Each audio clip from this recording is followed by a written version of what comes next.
بسم اللہ الرحمن الرحیم نحمده ونصلی ونسلم علی خاتم الانبیاء والمرسلین وعلی آلہ وصحبہ واہل بیتہ اجمعین اما بعد فاعوذ باللہ من الشیطان الرجیم بسم اللہ الرحمن الرحیم وَلِكُلٍّ وِجْهَةٌ هُوَ مُوَلِّيهَا فَاسْتَبِقُوا الْخَيْرَاتِ صدق اللہ العظیم وصدق رسولہ النبی الکریم الامین ونحن علی ذلک لمن الشاہدین والشاکرین والحمد للہ رب العالمین ان اللہ وملائکتہ یصلون علی النبی یا ایہا الذین آمنوا صلوا علیہ وسلموا تسلیما صلی اللہ علی النبی الامی وآلہ صلی اللہ علیہ وسلم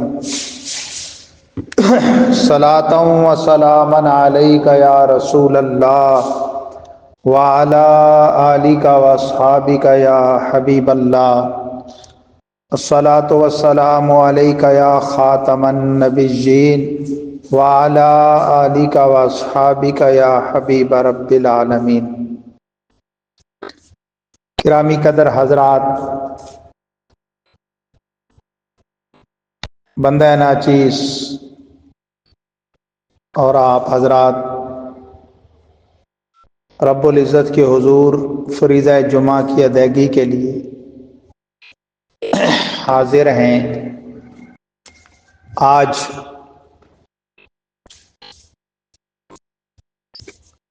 19 جمادی الاولیٰ 1445 ہجری مطابق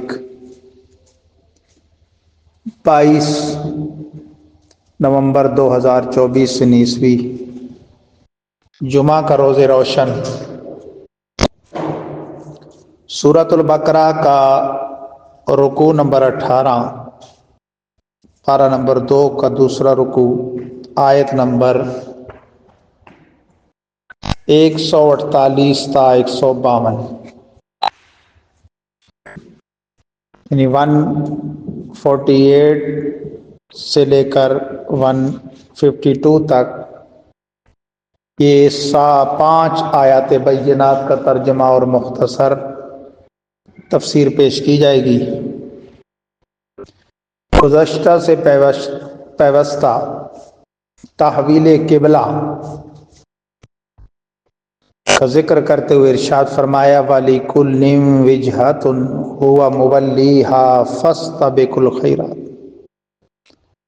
اور ہر ایک کے لیے ایک جہت ہے، رخ ہے منہ کرنے کا، وہ اس کی طرف پھرتا ہے۔ فَاسْتَبِقُوا الْخَيْرَاتِ، تو تم نیکیوں میں آگے بڑھو۔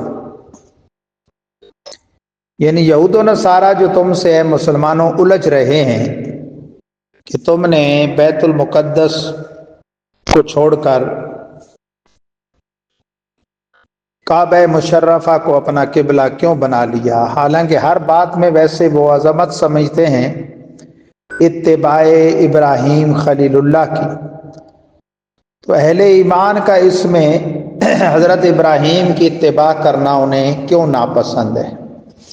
دوسرا، خود انہوں نے بھی تو، یہود نے اس کے مغربی کونے کو تو نصارہ نے مشرقی کونے کو پکڑ رکھا ہے، خود بھی تو باہم ایک رخ پر متفق نہیں، تو ہر ایک کے لیے ایک جہت ہے۔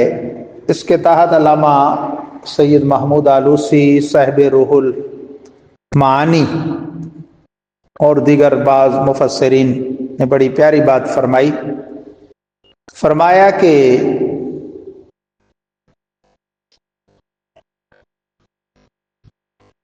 فرشتوں کا کعبہ وہ بیت المعمور ہے عام طور پہ عرشیوں کا، اور آدمیوں یعنی فرشیوں کا قبلہ جو ہے وہ بیت اللہ ہے زمین پر۔ بیت المعمور عین اس کی سیدھ میں سے اوپر، ساتوں آسمانوں سے اوپر زیر عرش موجود ہے، اور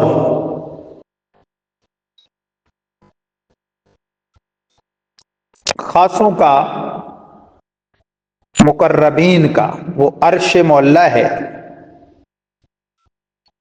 اور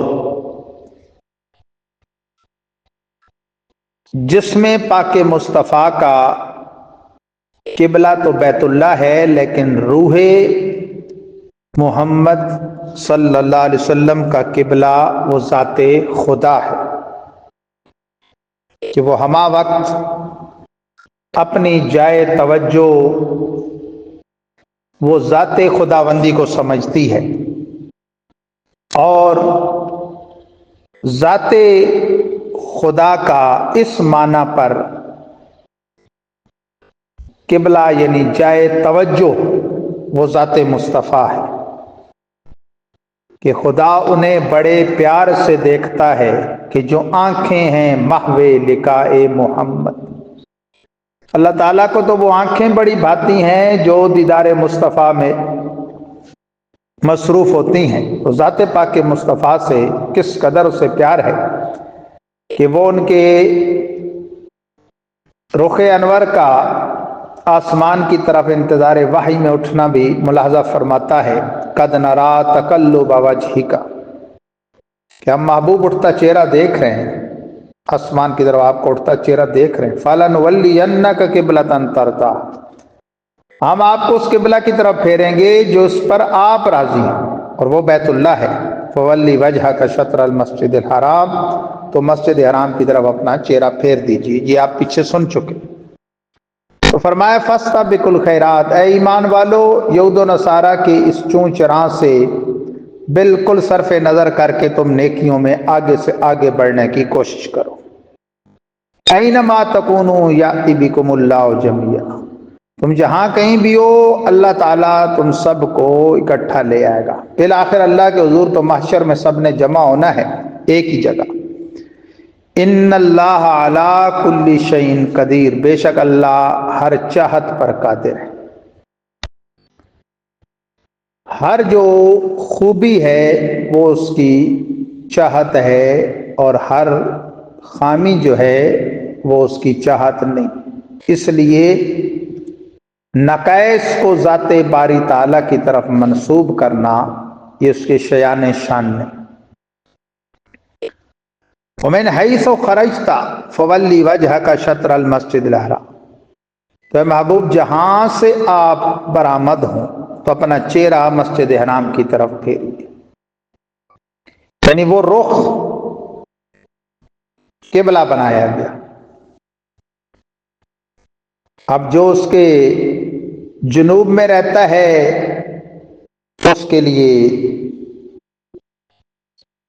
قبلہ رو ہونا وہ جانب شمال ہوگا، جو اس کے شمال میں رہتا ہے اس کے لیے قبلہ رو ہونا جانب جنوب رخ کرنا ہوگا، جو اس کے مشرق میں رہتا ہے وہ مغرب کی طرف، اور جو مغرب میں رہتا ہے وہ مشرق کی طرف رخ کرے گا تو اس کی طرف اس کا چہرہ ہوگا۔ ہاں جو اس کے اندر ہے وہ جس جانب بھی رخ کرے گا وہ اس کے لیے قبلہ کہلائے گی۔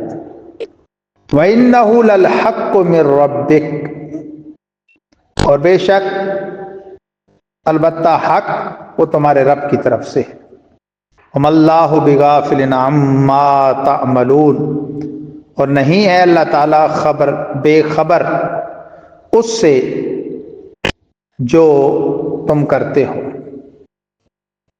اے یہود و نصارہ تمہاری ہر سازش سے وہ خدائے بزرگ و برتر خبردار ہے۔ وَمِنْ حَيْثُ خَرَجْتَ فَوَلِّ وَجْهَكَ شَطْرَ الْمَسْجِدِ الْحَرَامِ،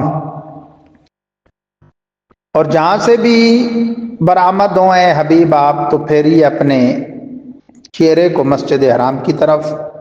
وحیث ما کنتم فولوا وجوہکم شطرہ، اور اے محبوب کے غلاموں تم بھی جہاں کہیں ہو تو اپنے چہروں کو اس یعنی مسجد حرام کی طرف پھیرو۔ لِأَلَّا يَكُونَ لِلنَّاسِ عَلَيْكُمْ حُجَّةٌ، تاکہ نہ ہو واسطے لوگوں کے تم پر کوئی بھی حجت۔ إِلَّا الَّذِينَ ظَلَمُوا مِنْهُمْ، سوائے ان کے کہ جنہوں نے ظلم کیا جو حد سے بڑے ان میں سے۔ فَلَا تَخْشَوْهُمْ وَاخْشَوْنِ، تو مت ڈرو ان سے اور ڈرو مجھ سے۔ وَلِأُتِمَّ نِعْمَتِي عَلَيْكُمْ وَلَعَلَّكُمْ تَهْتَدُونَ،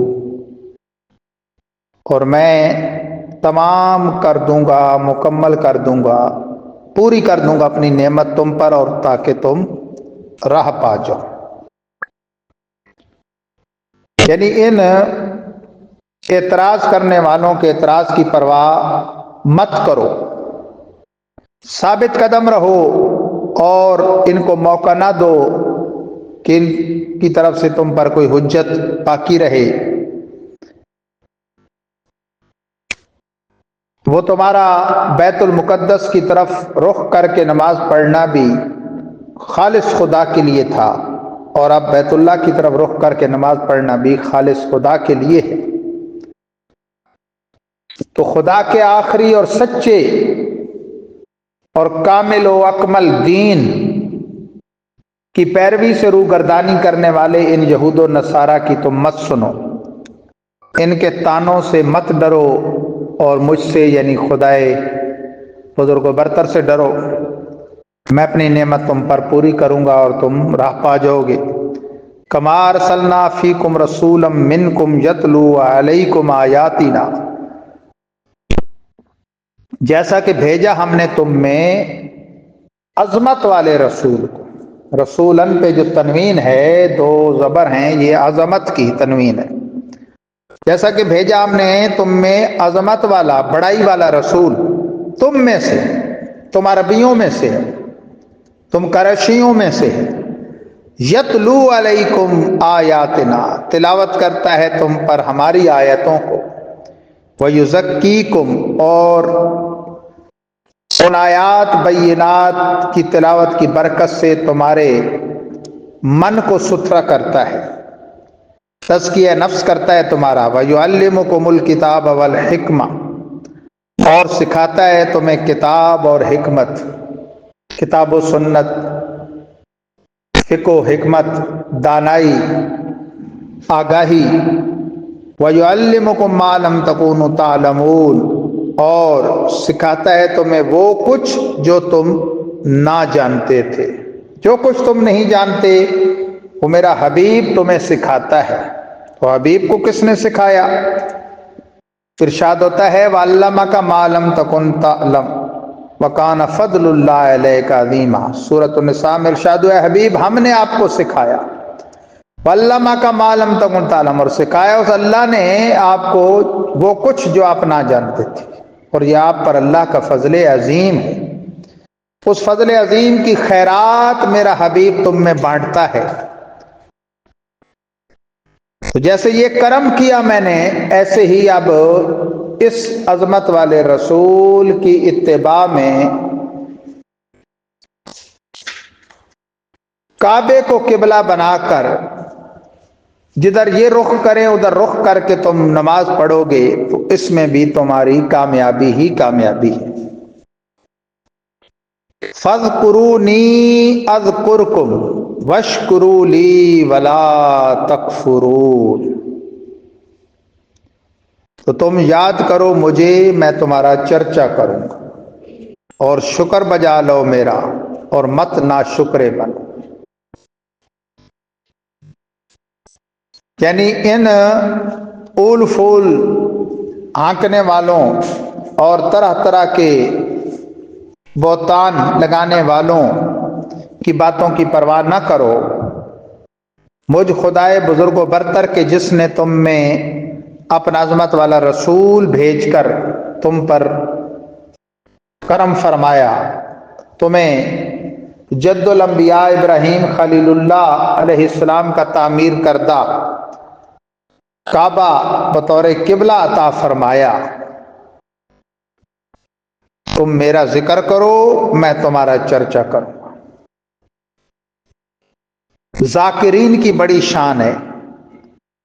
احادیث صحیحہ میں یہاں تک ہے کہ اللہ کا بکثرت ذکر کرنے والے وہ مارکہ حق و باطل میں تلوار چلانے والوں کی طرح ہے، اور اس پر دائم اور ثابت رہنے والے ان مجاہدین فی سبیل اللہ سے بھی افضل ہیں، کہ ان کی کاروائی اگرچہ بڑی مشکل ہے، جان ہتھیلی پہ رکھنی ہوتی ہے، لیکن وہ موقع بہ موقع پیش آتی ہے، اور ان کی نفس و شیطان کے خلاف لڑائی ہمہ وقتی ہے۔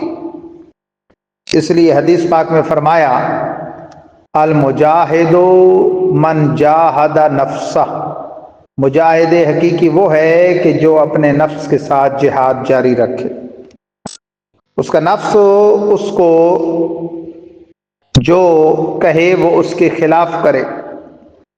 یہ چونکہ ہمہ وقت کی ڈیوٹی ہے، بڑی مشکل ڈیوٹی ہے، اس لیے ایک روایت میں ہے کہ فرمایا رجعنا من الجہاد الاصغر الى الجہاد الاکبر، ایک مارکہ سے آتے ہوئے فرمایا کہ ہم جہاد اصغر سے جہاد اکبر کی طرف لوٹے۔ عرض کی گئی یا رسول اللہ جہاد اکبر کون سا ہے؟ فرمایا نفس کے ساتھ جہاد، کہ یہ ساری زندگی ہے۔ ایمان والے نے اپنا ایمان ابلیس، لعین اور نفس کے مکر و فریب سے بچانے کی جد و جہد تو ساری عمر رکھنی، تو اس میں ایک بڑا کردار اللہ کے ذکر کو دائمی طور پر بجا لانے کا ہے، اور وہ اگر کسی شیخ طریقت، شیخ کامل کی سرپرستی میں ہو تو اس ذاکر کو وہ ذکر اپنے رنگ میں رنگ دیتا ہے، یہاں تک کہ پھر وہ دائمی ذاکر بن جاتا ہے۔ اعضاء سے اس کا ذکر، نماز کے ارکان جیسے بجا لانا، قیام، رکوع، سجود، یہ اعضاء کا ذکر ہے۔ اس میں تلاوت اور تسبیح و تحلیل کرنا، یہ زبان کا ذکر ہے، اور ایک دل کا ذکر ہے۔ فکر آخرت وہ دل کا ذکر ہے، قبر و حشر کی بہتری کے بارے میں غور و فکر کرتے رہنا، اپنے انجام سے ڈرتے رہنا، خدائے بزرگ و برتر کے حضور پیشی کا خیال دل دماغ میں جمائے رکھنا، یہ قلبی ذکر ہے۔ تو فرمایا فاذکرونی، میرا ذکر کرو، اذکرکم، میں تمہارا چرچا کروں گا، واشکروا لی ولا تکفروا، اور میرے ناشکرے مت بنو اور نہ ہی کفران نعمت کرو۔ پروردگار عالم ہم سب کو بھی کثرت کے ساتھ اپنا ذکر بجا لانے کی توفیق عطا فرمائے۔ کچھ آسان ذکر میں عرض کرتا ہوں۔ ہر فرض نماز کے بعد حدیث پاک کے مطابق جو آیت الکرسی ایک مرتبہ پڑھ لے، جو تیسرے پارے میں موجود ہے، تو فرمایا کہ اس کے اور موت، جنت کے درمیان فقط جو رکاوٹ ہے وہ موت ہے، یعنی ایمان پر مرتے ہی اللہ تعالیٰ اسے داخل جنت فرماتا ہے۔ یہی آیت الکرسی رات کو جو پڑھ کر سوئے تو اللہ تعالیٰ اس کے گھر بار کی حفاظت پر اپنے قدسی فرشتوں کو مامور فرما دیتا ہے۔ جو کوئی خوش نصیب ہر فرض نماز کے بعد، یعنی جس کے بعد جیسے فجر اور عصر کے بعد، فرضوں کے سلام پھیرنے کے بعد اور بقیہ نمازوں میں سنن و نوافل سے فارغ ہو کر تسبیح فاطمہ پڑھے، اللہ تعالیٰ جل جلالہ اس کے گناہ اگرچہ سمندر کی جھاگ برابر ہوں معاف فرما دیتا ہے۔ رات کو پڑھ کر سوئے، صبح پرسکون ہو کے اٹھے۔ وہ کیا ہے؟ 33 مرتبہ سبحان اللہ، 33 مرتبہ الحمدللہ، اور 34 مرتبہ اللہ اکبر، اور ہو سکے تو آخر میں پڑھے لا الہ الا اللہ واللہ اکبر وللہ الحمد، یا لا الہ الا اللہ وحدہ لا شریک لہ لہ الملک ولہ الحمد وہو علی کل شیء قدیر۔ یہ مختصر چند ذکر میں نے عرض کر دیے۔ سوتے وقت اللہ کا نام لے کے سوئے، اللہم بسمک اموت و احیا، چاروں کل پڑھ کے اپنے ہاتھ پہ پھونک مار کے جسم پہ پھیر لے، دم کر لے۔ صبح بھی اس طرح کر لے، فجر کے بعد چاروں کل پڑھ کے اپنے اوپر پھونک دے۔ سورہ یاسین جو صبح پڑھے شام تک، جو شام پڑھے صبح تک، اس کی اللہ تعالیٰ کی طرف سے حفاظت ہوتی ہے۔ جو روزانہ رات کو ایک مرتبہ سورہ ملک پڑھے، وہ قبر و حشر کے عذاب سے نجات دینے والی ہے۔ سورہ واقعہ پڑھ کر سوئے تو فقر و فاقہ محتاجی سے وہ محفوظ رہے گا۔ پروردگار عالم ہم سب کو فاستبقوا الخیرات کے مطابق بھلائیوں کی طرف آگے آگے بڑھنے کی توفیق عطا فرمائے، اور بدیوں سے بچ کر رہنے کی توفیق عطا فرمائے۔ فآخر دعوانا الحمد للہ رب العالمین۔